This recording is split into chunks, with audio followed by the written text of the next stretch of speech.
Live, and there we are. Where everybody wave hello to LinkedIn, wave hello to Facebook twice. I have 2 pages. Wave hello to YouTube, and wave hello virtually to Voice America Business. Okay, Matt, let's do this. There we go. Have a good show. Thank you. Management.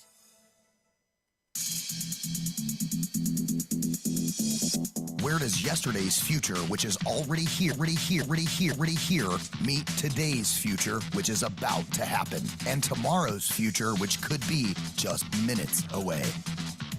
Welcome to Technology Revolution, the future of now, where host Bonnie D. Graham asks savvy futurists for their predictions about the tech-driven trends that are shaping our future right now. Here's your host, who will take us into the future of now, Bonnie D. Graham. Thank you. Voice of introduction, Bonnie D. in the house. Happy to be here. Somebody accused me of having a show that was about technology and also entertaining. I said, yeah, we like to have fun talking about tech. Go find your serious webinars. Go find your presentations. We want to talk about it with a smile. No doom and gloom here. We're just going to have fun. And today is part 2 of a show I did last week that was especially fun. We're going to use AI. Oh my, really? Yes, we're humans who are using AI to have talks, chats, conversations with people in the arts. That's a very, very broad topic. Lots of genres in it, right? Eric is nodding. And we're going to talk to them who are no longer with us about what if they were here. And in Sherry's case, some of them in the music group, she picked her here, and some are not. It's a 50-50 there. It's okay. What would they say about AI? How would they use it? Would they use it? Would they like it, love it, hate it? I don't know. And some sidekicks, some famous fictional sidekicks. And I think we've got a little snippet in there from somebody of a real live sidekick on a sitcom. We'll get about that. So I have my opening poem that I usually do, and I've created it for my guest today. I don't have a separate paragraph on each of you, so I'm not going to bother renting it out to you. When I do my other shows, each guest gets their own paragraph bill, and I'm starting to rent those to make a little side change out of them. But today you're just all named. So when I call your name, please just wave furiously and smile. So good morning I'm in the East Coast. Good morning, dear audience, to our tech-filled space where the future unfolds at an electrifying pace. Welcome to Technology Revolution, our Future of Now rendezvous, where host Bonnie D., that's me on her Scarlett mic, explores the future with a fresh view. In the realm of AI, conversations transcend. We'll journey from past to future. Boundaries we will bend. Ooh. What past art celebrities, once voices clear, would say about AI if they were to appear? And what would sidekick personas, once famed as second strings, say about AI if our bell they were to ring? Ooh. Joining me on my futuristic ride are Bill Pugh, wave hello. Sherryanne Meyer, wave hello. John W. Maly, wave hello. We got to find out about that W. And Eric Myers in their futuristic stride. So buckle up, dear audience. Watch or listen to our sound. AI speaks for celebs not here at Bonnie D's table round. What do you all think? We good? Get a pass on that? Good. Okay. Now, I don't know whether I should bother doing the little pop quiz, but I will just in case. I said to ChatGPT, here's a little opening, a little closing, and I gave it, well, I usually, all right, not for today, but I usually give it a full bio for my guests, a full bio for Eric and John and Bill and Sherry, not for today. But if I had done that, how long do you think it would take before AI ChatGPT sent me back a poem that I could then tweak a little bit? Bill, how long would it take for ChatGPT to do that? Somewhere in the order of about 10 to 12 seconds. Okay, John Maley, W? I was going to say 3 to 5 because we're such, stellar individuals that it doesn't take as much research to do that. Sherry, how long? I'd say 3 to 5 also. Pretty Eric quick. Myers? I'll split it down the middle. Let's say 7 to 8 seconds. Okay. Some of you were close. Nobody hit it exactly right. Some of you know my friend, I'll call him a super techie nerd, Dan Geller, who's on the show from time to time. Dan has been telling people, Bill, you'll get a kick out of this, not to be polite when using ChatGPT or Gemini or others. Don't say please and thank you or good afternoon. It's not sentient. It doesn't care. It will become more efficient and faster. Well, I'm a nice New York girl. I'll leave the rest of the description out in this environment. We don't say too much. Oh, she said that, yes. And I always say please and thank you. So I go into ChatGPT and I say, help me write a poem monologue for whatever show it is that I'm doing. And it got more efficient, even though I still say please and thank you.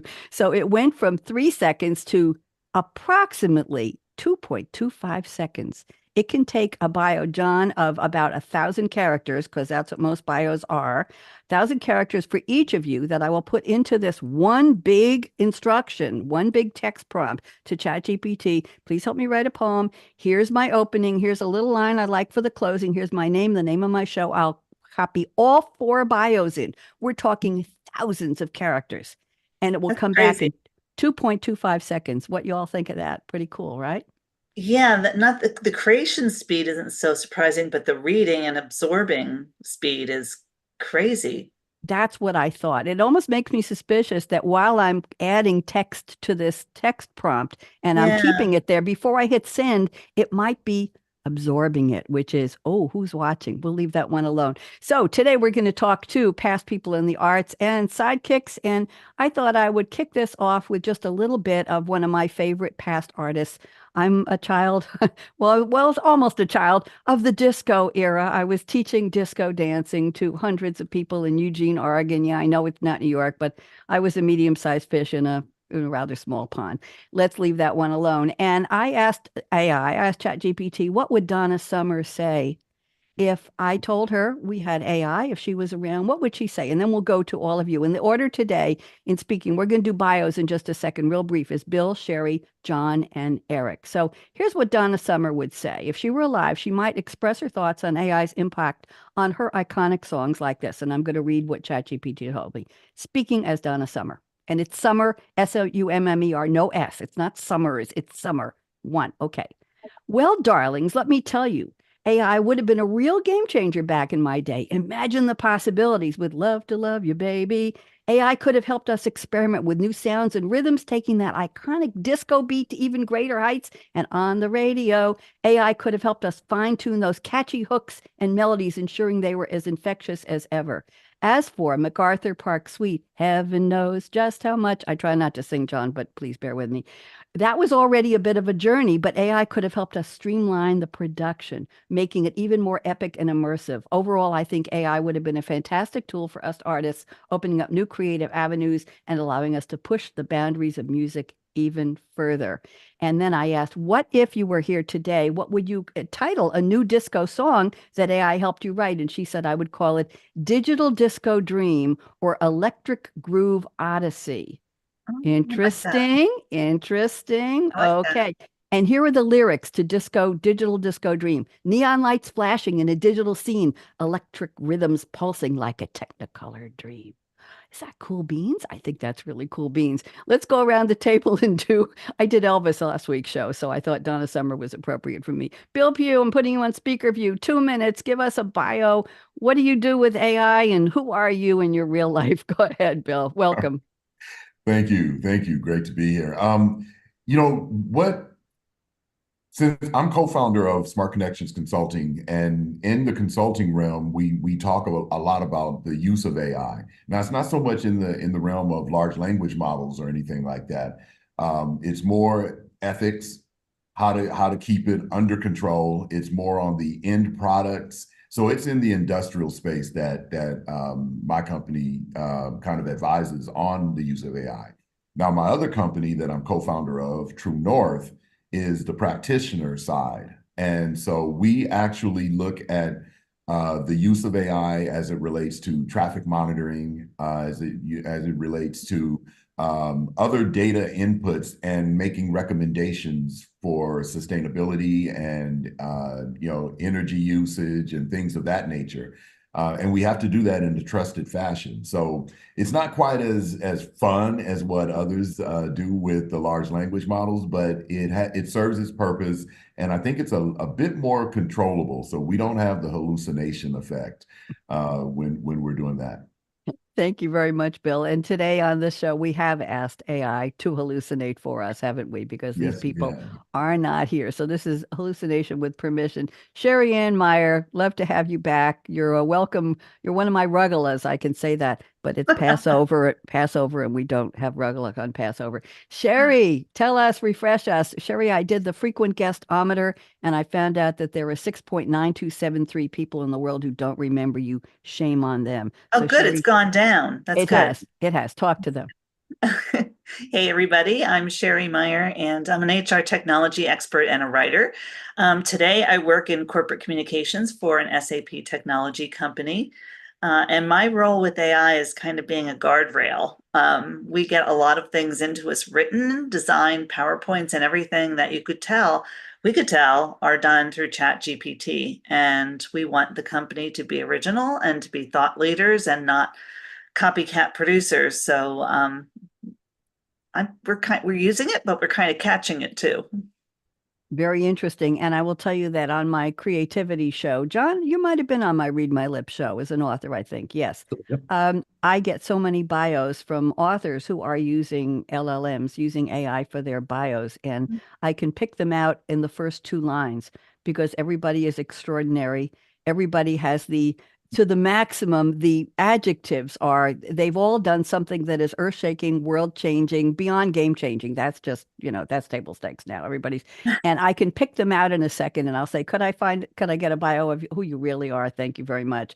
No hyperbole. Thank you very much, Sherry. Lovely to have you. John W. Maly, let's hear from you. Introduce yourself, please. Sure. As said, my name is John Maly. My AI fascination goes back to my younger days at Syracuse as a college student. I majored in computer engineering and psychology, and AI was the logical combination of those two things. So it kept popping up in both majors. I first got really interested in dealing with it during grad school at Stanford, writing AI agents to play games of strategy against each other and learn from their mistakes and get better and better. So at the time, that was just kind of a cool, shiny, fun thing to program for unconventional tasks. But I went into computer engineering, and AI was increasingly prevalent, but still sort of a niche thing that wasn't in our everyday. And these days, I work as an intellectual property strategist, and every year for the last, I would say, 5, AI has grown in importance by an order of magnitude. So it's a bigger share of what I'm asked to do each day is looking at patented AI technologies year after year. But what really fascinates me most, I think, is the future of it and its nearly limitless potential. And I've even written a novel about it, which is a speculative legal thriller set in a future where AIs run the legal system as the jurors. It's called Juris Ex Machina, and it's coming out on June 5th on Amazon or wherever you get your books. How exciting. How wonderful. You just gave me an idea. John, I have a degree in psychology back in the day.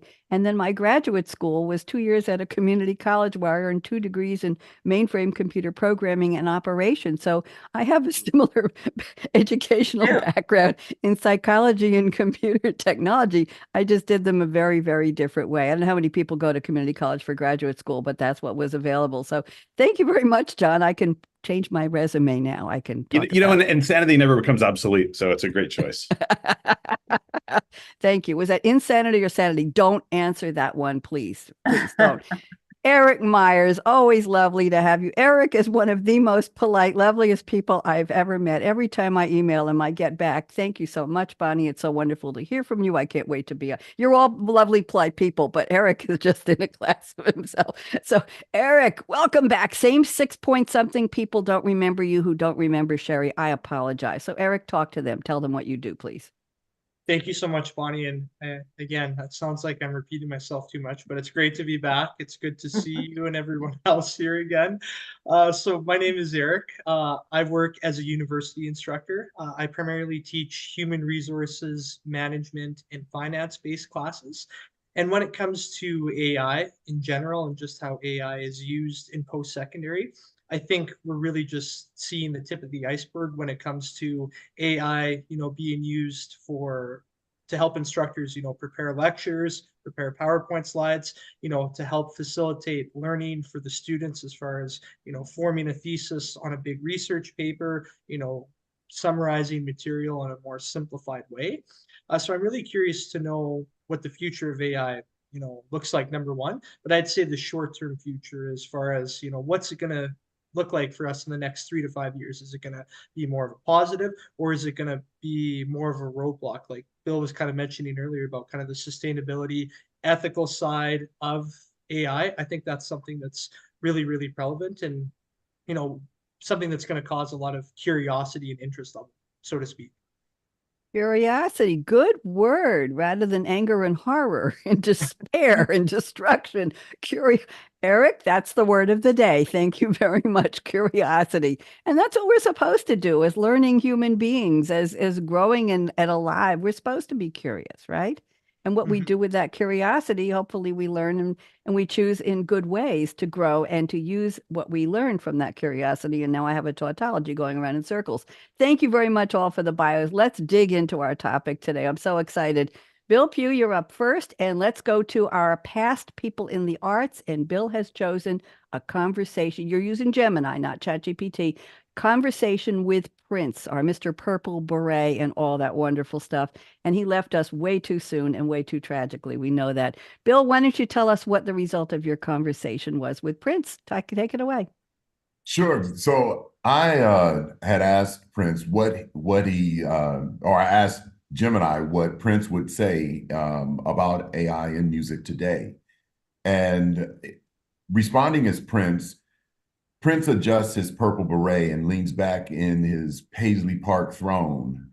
Now listen, he says in a sly voice, I got a funky rhythm section for sure, can churn out catchy melody faster than you can say computer love, but a glint appears in his eye. Where's the soul? Where's the passion? Music ain't just notes on a page, it's feeling, a conversation between hearts. Can a machine truly understand the human condition, the raw vulnerability that makes a song resonate? He taps his finger on the armrest. Maybe AI can be a tool, a paintbrush for a new sonic landscape. But the artist, the one with the fire in their belly, that's what makes the music move. It's a dance. But it's a dance, yeah, but a dance with human leading. He winks, though I wouldn't mind seeing what kind of funky beats this AI could cook up for the next revolution. Now that could be something. I thought it was fascinating. We have a round of applause for that one. That was just beautifully done, Bill. Now, Bill, I'm not familiar with Gemini. Can you just give us a little intro here? How do you find it? What is it? Who makes it, or who runs it? What is Gemini? Gemini Gemini used to be Bard, and that's a Google product. Got it. Right. And so they've gotten a bit better with it. And I like it in terms of, especially, when you're looking at exploring the capabilities of it and the breadth that it has in its responses. And it's pretty doggone accurate in how it puts things together. So I like Gemini. Is it the same process of entering a text prompt like ChatGPT on a screen and then you just hit the is. Interesting. I have to try that. So it's a free sign up?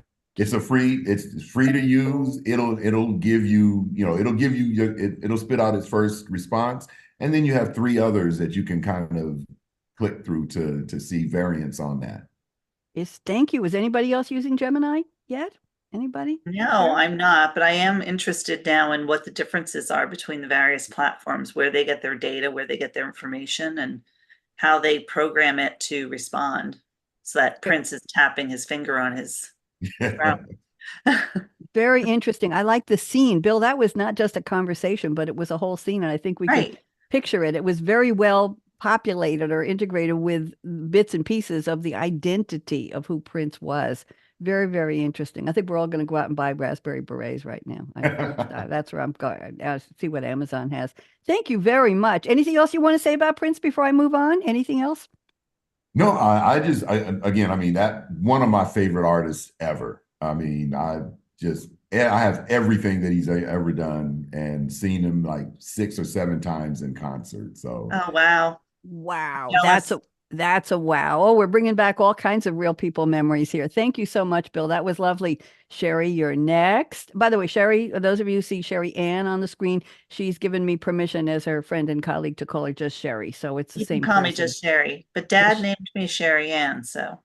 There we go. Well, nod to Dad, and we're just going to call you Sherry. Sherry, you're going to have a conversation with the Beatles. What in the now we know that Paul and Ringo are still alive, but I gave you a pass on this because the Beatles themselves are not together. That's correct. So what did your conversation show you? So I asked ChatGPT, not Gemini, to discuss the idea of AI replacing their songwriting. And I had my own opinions before I started this, as you know, Bonnie, because we went back and forth a little bit. And I wish I could do this in their accents because it would be so much better. But John would probably say, using a machine to write songs? That sounds like something out of a sci-fi movie. I mean, machines are cool for helping out, but they don't live, they don't feel, they can't capture the essence of being human. Music's about making a connection, sharing a piece of your soul. A computer can't do that. It doesn't have a soul to share, which is interesting, right? Are computers Absolutely. going to have souls? What would Paul say? Paul would say, it's fascinating to think about, isn't it? An AI writing songs that we did. But there's something about sitting down with a guitar, wrestling with your thoughts, and pouring out your heart into a melody. That personal touch, those little imperfections, that's what music comes alive. A machine might mimic styles, which we know it can, but it can't replace the human spirit, he would say. Interesting. And what about And George, then the spiritual George, one? Yes. music is a spiritual process, Bonnie. It involves more than just arranging notes in a pleasant way. It's about conveying emotions, experiences, and a deeper understanding of life. While AI might create something that sounds nice, the spiritual element, the part of music that touches the soul, again, can only come from living beings. And then Ringo, he'd be cute because, he'd say, I suppose it's okay for knocking around some beats, playing around with tunes. But, you can't have a machine replace the joy of making music with real people. There's a vibe you get when humans make music together, and no AI can compare to that. Interesting. And overall, what would they think? What would their Well, impression be? I think, I agree with this, that each Beatle would likely appreciate the capabilities and what they could do with it, and they would likely play with it. But, the whole point of their creativity was really to have expression of emotion and life experiences. And I don't believe that they would feel you could get that from creating Interesting. music with AI. Interesting. And another part that the conversation didn't talk about, which would be interesting to know, is they collaborated, didn't they? They sat in a Right. room or a How do you cave somewhere, collaborate? and they talked to each other, and their personalities melded and clashed and blended. And the Beatles' music is a little bit of everybody. So it's very interesting. I don't think that ChatGPT or Gemini, and Bill, you could chime in on this, would be able to say what what would that new collaboration look like if they were all. I don't know how they would do it. Would they each get on a computer and Right. each how I'm would not they even do sure that? they would all agree to do it. I mean, that in itself would be a discussion. Absolutely. Very interesting. Thank you, Sherry. I think I still have a couple of Beatles 33 RPM LPs here somewhere I do. in a box. I've got a micro Seiki turntable that I haven't used in about 30 years. I don't even know how I would connect it other than plugging it into the wall with electricity. I don't have a sound system to go with it, and it's got a You need plexiglass the cover amplifier. that lifts up. It's got one of the, remember John? Well, John, you probably weren't even I born did yet. have one of those. Yeah. Did you really? And it's very elegant looking. It's big, kind of a gray box, and it's got this big plastic cover that lifts up to protect and keep dust off. We actually collect vinyl albums, so we have hundreds and hundreds of them. And what I loved about the vinyl albums is that the whole thing was a piece of art, the whole thing, and the experience of going to the record store to buy it and look at it. Yes. Interesting. I was selling on eBay years ago in between corporate jobs, shall we say, and I discovered I was living on Long Island, and I discovered a church that had, it was like a permanent bazaar. If you know, all of you know what a church bazaar is, tables, it's like a flea market inside, but it's there all the time. And somebody told me, go to this church, and there was a side door to this part. It wasn't the church part, it was a community center part. And I walked in, and somebody had tables of, if I tell you albums, we're talking back from the early opera days where you'd have a box and you'd open it up, and there were Oh, brown paper sleeves with yeah. records upon records in the sleeves. It was a set of I have music. some of those too, 78s. The, The the, the 78s. N33, 70 Mhm. N33s, and it was amazing. And then at one point years ago, I was working with two friends we were going to invest in a terrestrial radio station, Bill, out on Long Island. near Bellport, and it was for sale, and the owners were trying to dump it, and we didn't end up buying it because there were EPA issues about what was going on under the ground. But it had 3 towers, it had a couple of acres, but next to the radio station where the broadcasting took place was it was like a complex. You could have apartments there. It was all ready to go. There was a room. We went in the room, tables and tables of early pop music from the Sinatra era, albums. It was MOD, middle of the road music, it was called. I Mhm. mean, hundreds and hundreds and hundreds of albums. Somebody had kept them from early days of this radio station, and they Wow. had put them, and it was a treasure trove. No, I didn't borrow any or take it. I could have probably offered for a couple bucks to take it off their hands, but I didn't have any way to play them. So yes, that music those days when you listen for that crackling when there was dust in the group. Remember, Bill? That crackling, and I had collections of 45 RPM music from 60s, 70s, and when I moved from Cambridge, Massachusetts to Eugene, Oregon, I left boxes. We had little boxes with a little handle, and you had little sleeves, and all your records were in 100 records. And my friend somehow lost or kept all of my boxes of 45 RPMs. And when I asked her to ship them to me after I moved, she said she didn't have them anymore. Talk about a heartbreak. I mean, I had a collection of everything that, anyway, that's just dating me. Let's move on. Let's go to John W. Maly, the person from the past arts. We're going to go out of the music field and into the playwriting field. Very serious. William Shakespeare. John Maly, what would he say? What did you ask him? Interestingly, his commentary on AI would have largely agreed with Prince's. So he says, upon this stage of time's unfathomed depth, a spirit conjured from man's own mind doth step. This ethereal white of silicon born, with an intellect vast as the sea's own morn. What brave new world hath wrought this curious sprite, that mirrors thought yet lacks the heart's true light? A jest, a shadow, a mimicry so bold, that speaks as if from human mold. But hark, what dream may come of such a mind, that knows not love, nor fear, nor kindness kind? A tool, a servant, a companion, yes, but lacks the soul's true compass, more or less. Shall we then trust this ghost within the shell to hold our secrets, dreams, and nightmares swell? Or fear its reach, its power, its silent gaze, that learns and watches through the night and days? Forsooth, this marvel holds both light and dark, a fire that could kindle or stark. Let wisdom guide this handmaid of our will, lest unchecked power our own hubris fulfill. So to this age of wonders let us say, embrace the morrow, yet guard the soul away.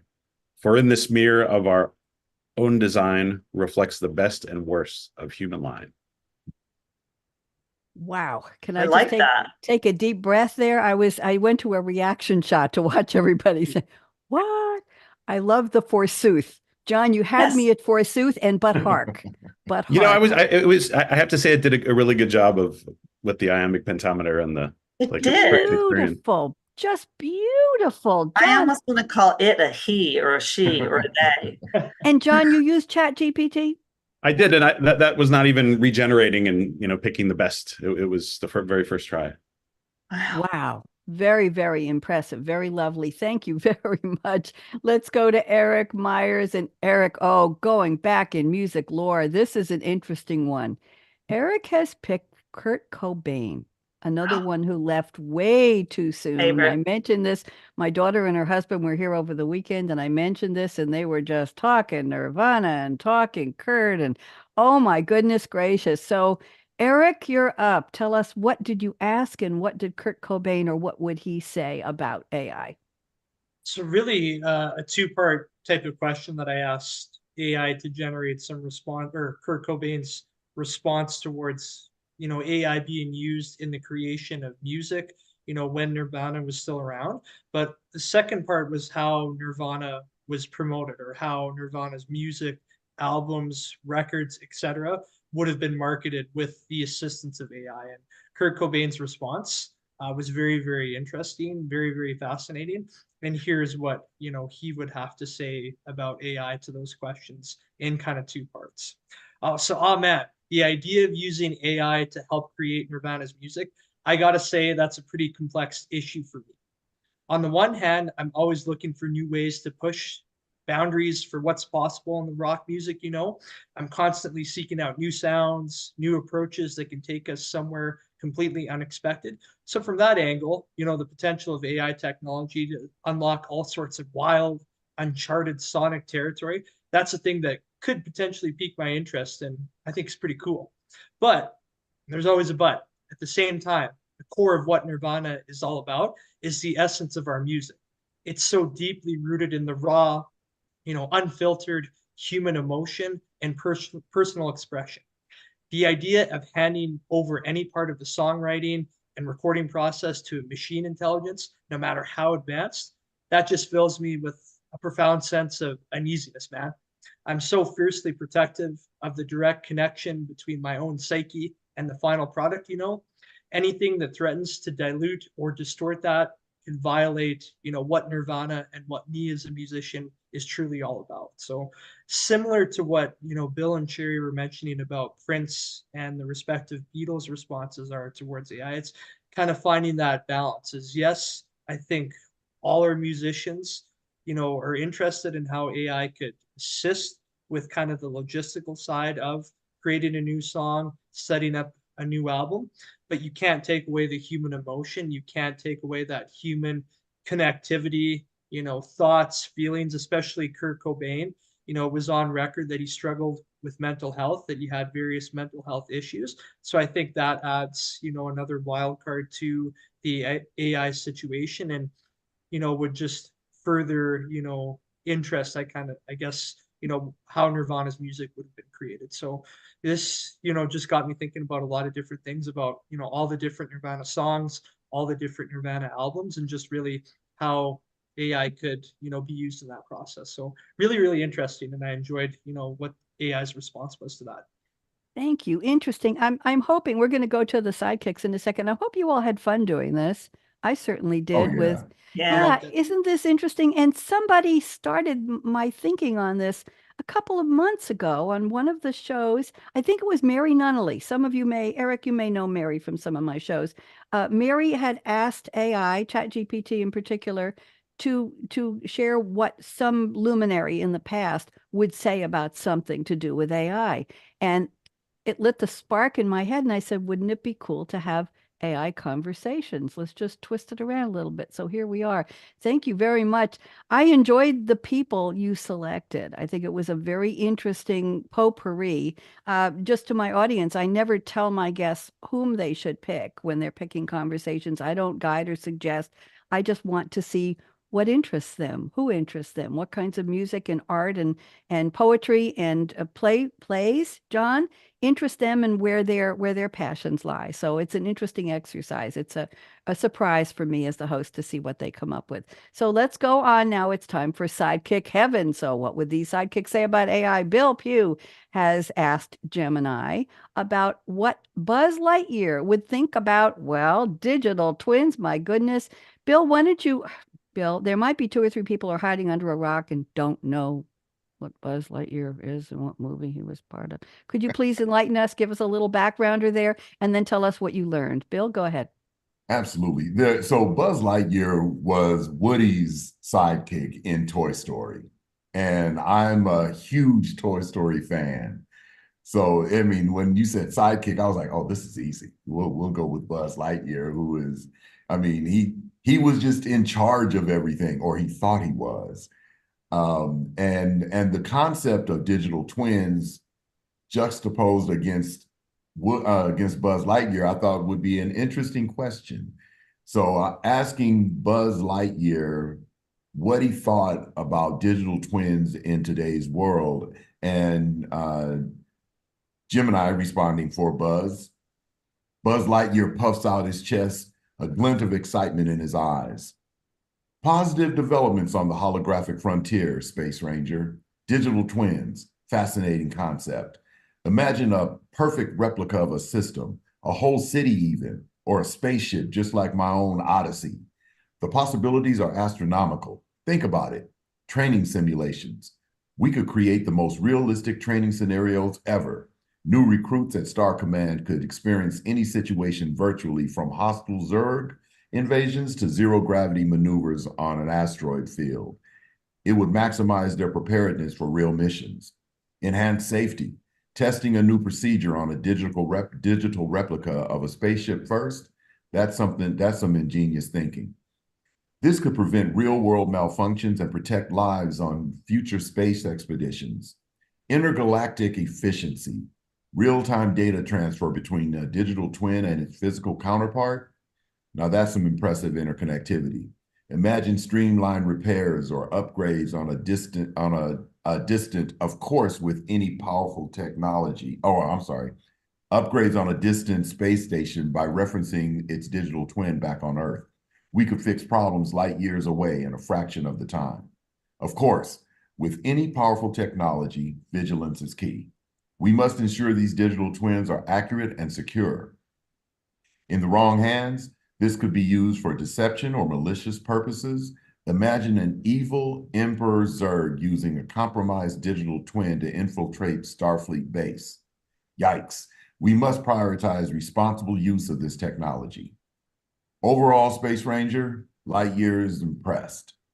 Digital twins have the potential to be a game changer for space exploration and beyond. As long as we use them ethically and responsibly, they could be a giant leap forward for mankind, or Space Rangers. Bill, that was wonderful. When you got the yikes in there, wow. Question, there was a comment, fixing problems light years away. Yes. I think the rest of that was in the present.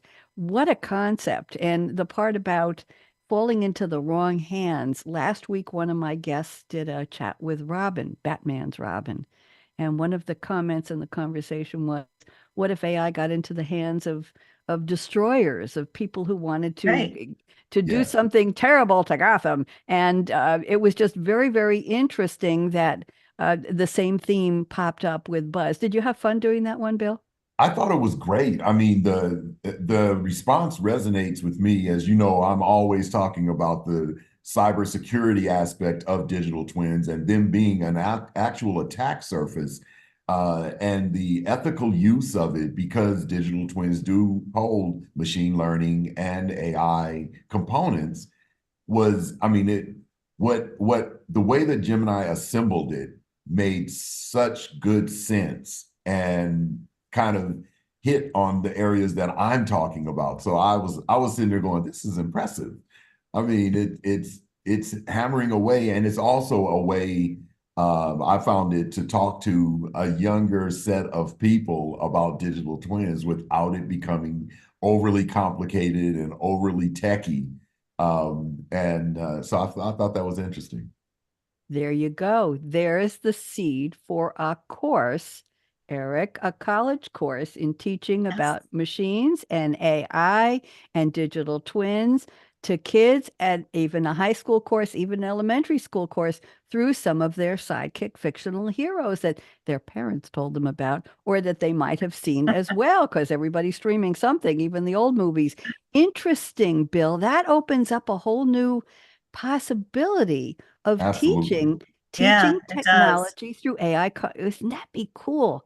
Wow. Okay, we'll talk after, Bill. I want to Yeah, collaborate with you I on that. loved the digital twin stuff. That was really interesting the way you tied that in there, or the way AI tied it in. Yes. Very nice. Very nice. Sherry, you're up next. And I am not familiar with this at all. The character sidekick you've picked is Groot, Groot, sidekick to Rocket Raccoon. I'm going to let in Marvel Comics MCU. Sherry, why don't you give us a little background, and then what did Groot say or not? That's a clue. Go ahead, Sherry. Groot is a character in Guardians of the Galaxy, a Marvel Comics series of movies. Now there's 3, and my favorite ride in Disney.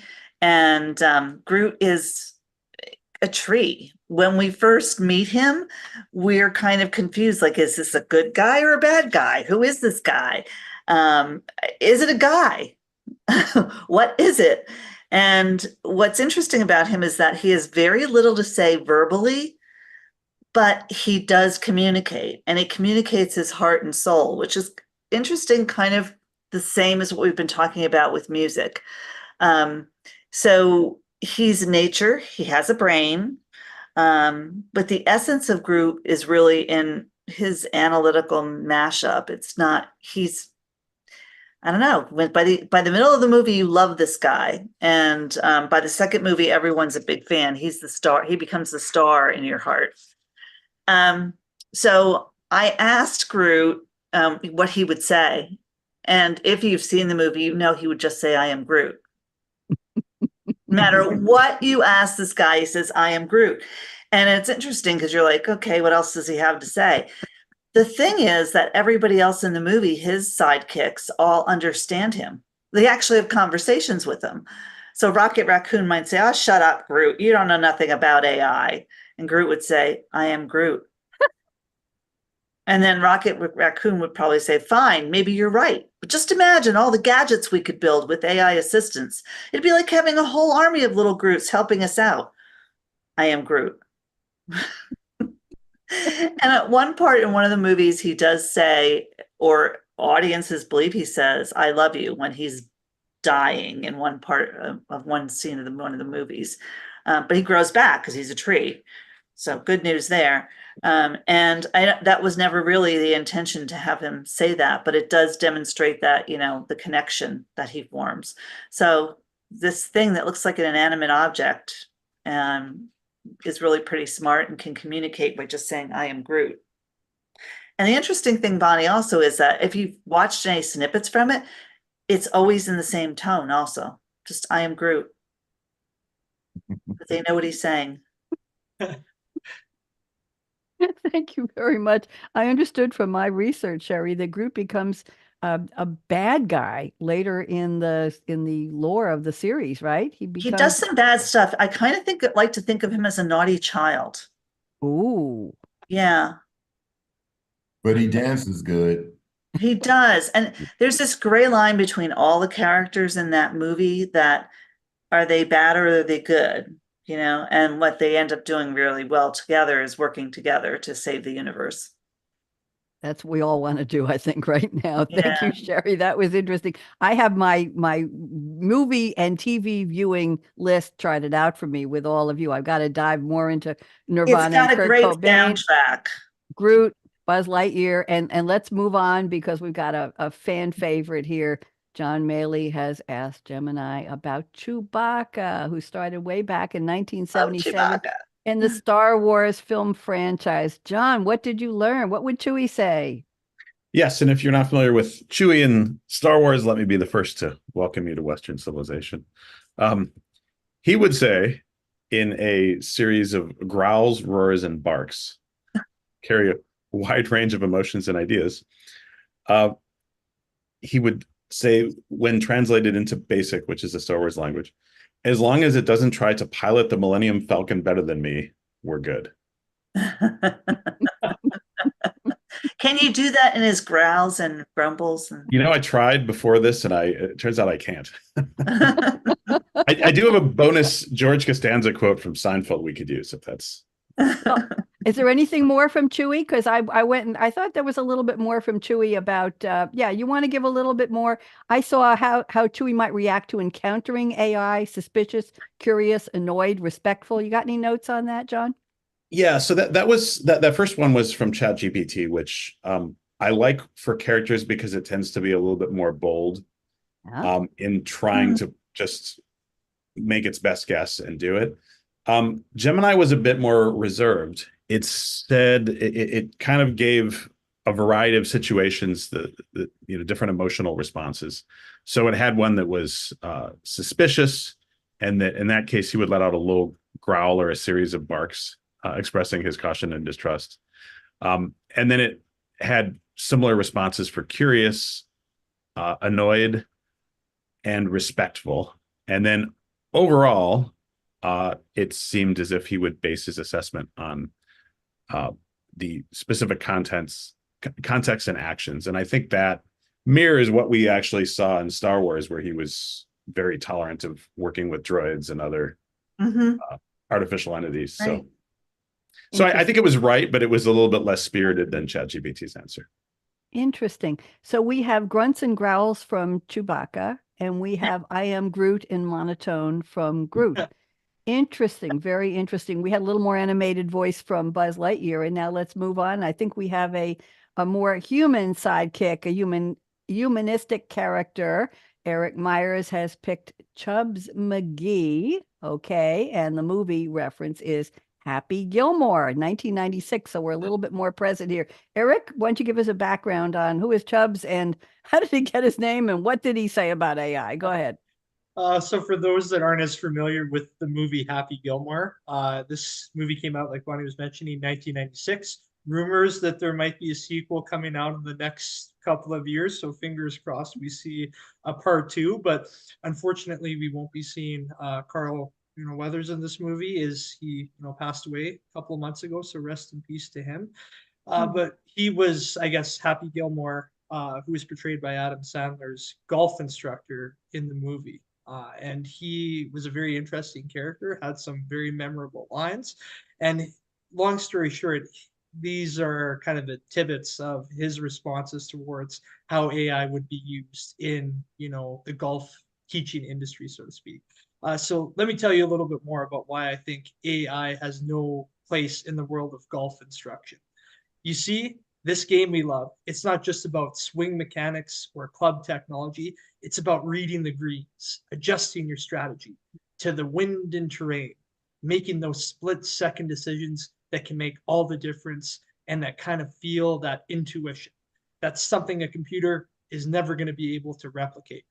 Look at Happy Gilmore, for example. When that knucklehead first came to me, he had the ugliest, most unorthodox swing you ever saw. But I could see the potential in it. I could feel the raw power and passion. And you know what I did? I didn't try to reprogram his whole swing from scratch. No, I took what he had and I fine-tuned it and polished it. I helped harness him in that natural talent. So this is kind of similar to what I was mentioning earlier in the conversation or chat with Kurt Cobain about how, yes, AI might help with the basics, but you can't substitute the raw human emotion, nature for its finest.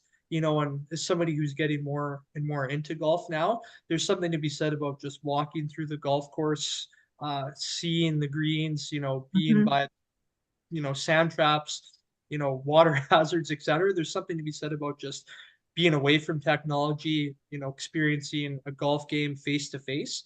And Chubbs is someone who is very old school, especially in that movie. He wouldn't want AI to just take away from the human emotion, the human nature of golf at its finest. So that's actually something that I'm going to really apply when I'm on the golf course next is, not even really use my phone to text people or, check the time, is to just soak it all in, and I think that can help for a lot of things in life and, nature at its finest, so to speak.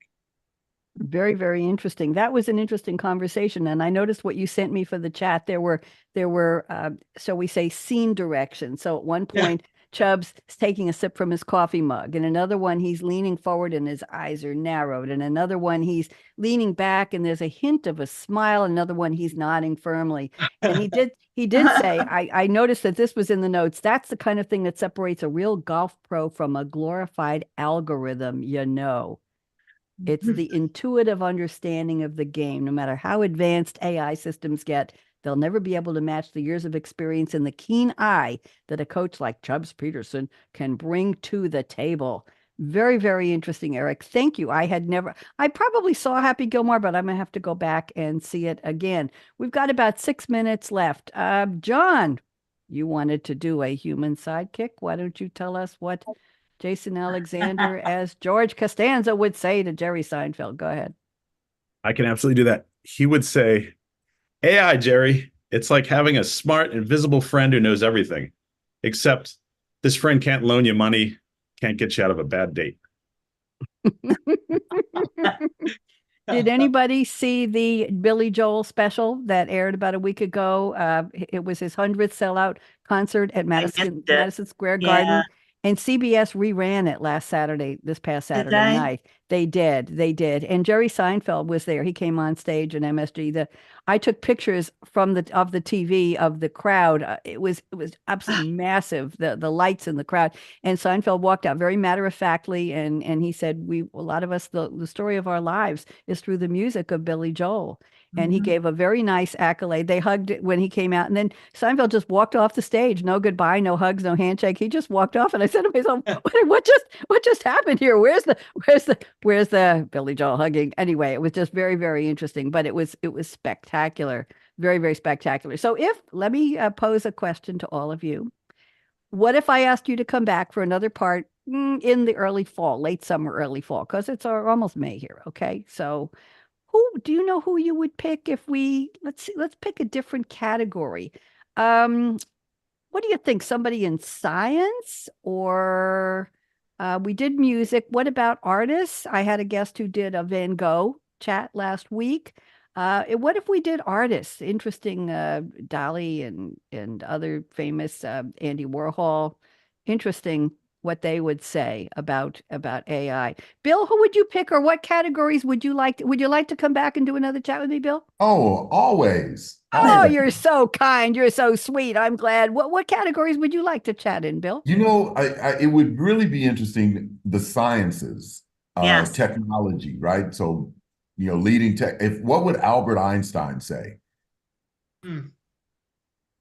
Would E equals MC squared be different if AI were advising him? Would we have different letters and a different combination in that formula? Interesting. And what would it have Yeah. said about his hair? I know. Yes. I know. Talk about branding. And one other, what somebody fictional, what category would you be interested in, Bill? Hmm. Fictional. I mean, that's a tough one. That's a tough one because books I read are all science and fact and things like that. So I've not done much on the fiction side. All right. Well, you can think about it. There's no hurry. But I will invite you back. Sherry, what would you like to do conversation in next? I like the science idea very much, like the medical science field, I think would be very interesting. But also like authors, just authors, whether they're writing fictional or fiction, nonfiction, I think would be interesting. I'd like to bring Walt Disney back and pick his brain though. Ooh, Yeah, that's huge because look at the genre. Well, yeah, animation. What right. about the field of animation and making up little characters? And who would have thought a mouse named Mickey would still be with us? How many? Exactly. And the Almost a, original mouse was goofy looking. oh, that's another one. Thank you, Sherry. John, what would you like to talk about next time? I'll send you all a date for the next show. But John, what would your favorite science or what other genre? I think I could see from a scientific standpoint, I think it would be really interesting to pick someone who is sort of iconoclastic, like Nikola Tesla, who Mm, kind of had Ah, much yes. grander, broader visions that may or may not have been, completely practical in the short term. And then in fiction, I think it would be really interesting to do something like along the lines of like the narration of Fight Club, like Chuck Palahniuk, and kind of how he envisions how the whole grand scheme of things with all the moving parts and gears, how that's impacted by AI. and we could talk about Rachel Patton's fight song. See whether she would have written it or Platten. Thank you, Eric. We're almost out of time. Eric, what would you like to talk about next time? Yeah, I vote as well for the science theme. I think that would be really interesting. And another one that kind of fascinates me, maybe because I'm hungry now, is chefs. Like, what would Gordon Ramsay say about AI being used in, the creation of his different, food recipes or restaurants? I think that would be an interesting conversation. Pick a past chef Yeah. like Graham. Well, what's his name? What was it? The something chef. I have his book. Graham.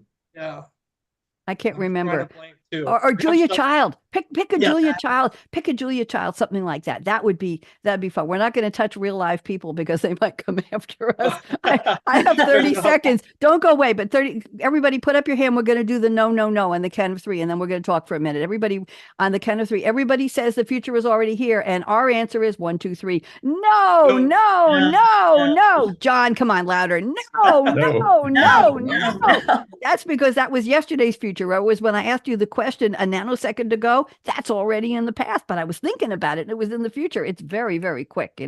Time just passes. I'm Bonnie D. Thank you so much. The future isn't here yet, and we're all doing our best through chats to imagine a much better future, aren't we all? Signing off, wave goodbye to LinkedIn, wave goodbye to Facebook, wave goodbye to hands, wave goodbye to YouTube, wave goodbye to Voice America. We'll see you all soon. Thank you to my engineer, Matt Widener at Voice America. Wave goodbye, Voice America. Matt, are we out?